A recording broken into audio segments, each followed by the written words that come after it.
ఫైలిన్ తుఫాను ఒడిశాలోని గోపాల్పూర్ వద్ద తీరం దాటింది. తన పంజా విసిరింది. 200 కిలోమీటర్లకు పైగా వేగంతో వీస్తున్న గాలులు పెను విధ్వంసం సృష్టిస్తున్నాయి. సముద్రం 60 మీటర్ల వరకు ముందుకొచ్చింది. 5 మీటర్ల మేర ఎగసిపడుతున్న రాకాసి అలల హోరుతో ఒడిశాతో పాటు రాష్ట్రంలోని శ్రీకాకుళం తీర ప్రాంత గ్రామాలు చిగురుటాకులా వణికిపోతున్నాయి.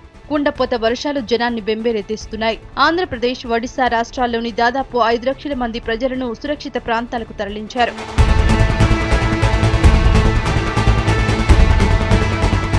తుఫాను ప్రభావంతో అపారమైన ఆస్తి నష్టం జరిగింది. తీరంలోని కాలనీలు జలమయమయ్యాయి. కోస్తా జిల్లాల్లో జనజీవనం స్తంభించింది. విద్యుత్ సరఫరా నిలిచిపోయింది.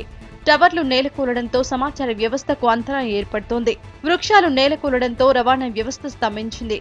ఓవైపు మేఘాలు, మరోవైపు విద్యుత్ సరఫరా లేక తీర ప్రాంతంలో చీకట్లు అలుముకున్నాయి.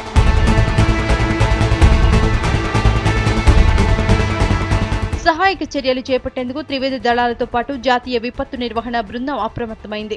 నేవీ ఐఎన్ఎస్ జలాశ్వతో సహా 2 యుద్ధ నౌకలను రంగంలోకి దింపింది. రబ్బరు బోట్లు, డ్రైవింగ్ బృందాలను ఏర్పాటు చేశారు. ఎయిర్ ఫోర్స్ 12 విమానాలు, 18 హెలికాప్టర్లను సిద్ధం చేసింది. కేంద్రం ఎప్పటికప్పుడు పరిస్థితిని సమీక్షిస్తోంది. సూపర్ సైక్లోన్ గా మారుతుందనుకున్న ఫైలిన్ కొంత శాంతించి అతి తీవ్ర తుఫానుగా కొనసాగుతోంది. తుఫాను ప్రభావం తగ్గడంతో నష్ట తీవ్రత తగ్గిందని అధికారులు చెబుతున్నారు. రాగల 48 గంటల్లో తీర ప్రాంతంలో అతి భారీ వర్షాలు కురిసే అవకాశం ఉందని వాతావరణ శాఖ అధికారులు చెబుతున్నారు.